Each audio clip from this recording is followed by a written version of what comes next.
He is risen, the resurrection story of Jesus Christ.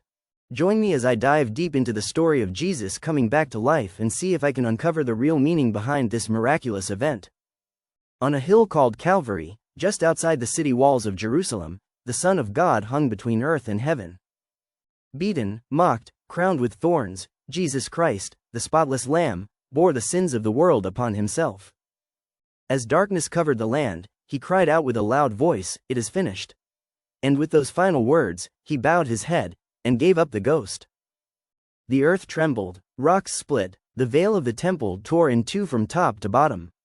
Even the centurion standing nearby declared, "Truly, this was the Son of God." A man named Joseph of Arimathea, a secret follower of Jesus, went to Pilate and asked for his body. Together with Nicodemus, he wrapped Jesus in linen cloths, with spices, and laid him in a new tomb carved out of rock. A great stone was rolled over the entrance, and soldiers were placed to guard it. Hope, for many, seemed lost. The Messiah was gone, his disciples were scattered, hearts were broken. But early, on the third day, something miraculous happened. It was Sunday morning, just before sunrise. Mary Magdalene and the other Mary went to the tomb. They came with heavy hearts, bringing spices to anoint his body, unaware that heaven was already moving. Suddenly, there was a great earthquake. An angel of the Lord descended from heaven, rolled back the stone, and sat upon it. His appearance was like lightning, and his clothes white as snow. The guards shook with fear and became like dead men. But the angel spoke to the women, saying, "Do not be afraid, for I know that you seek Jesus who was crucified.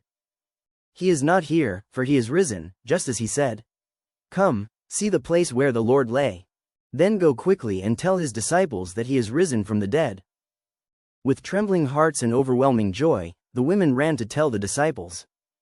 But before they could reach them, Jesus himself appeared to Mary Magdalene. She didn't recognize him at first, her eyes filled with tears.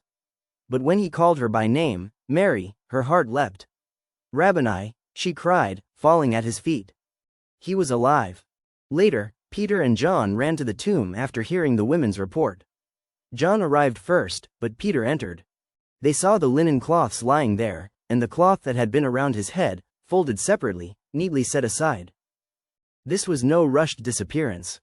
No stolen body. This was intentional, orderly, divine. The folded cloth was a message: "I'm not done. I will return." Over the days to come, Jesus appeared to many, his disciples, 2 men on the road to Emmaus, and more than 500 people at once. He ate with them, walked with them, taught them, and proved that he was indeed alive, victorious over death, hell, and the grave. The resurrection of Jesus Christ is not just a moment in history, it is the foundation of our hope. Because he lives, we can live also. Death has lost its sting. The grave has lost its victory. Jesus said in John chapter 11 verse 25, "I am the resurrection and the life. He who believes in me, though he may die, he shall live." So we do not mourn as those without hope. We believe in the promise of the risen Christ. One day, the trumpet will sound. The dead in Christ shall rise. And we who are alive and remain will be caught up to meet the Lord in the air.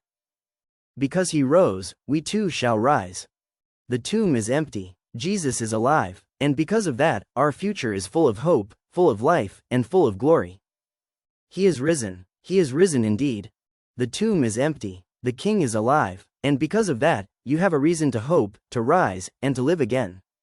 If this blessed you, don't keep it to yourself. Hit that like button, leave a comment, and share this with someone who needs to hear that Jesus still saves.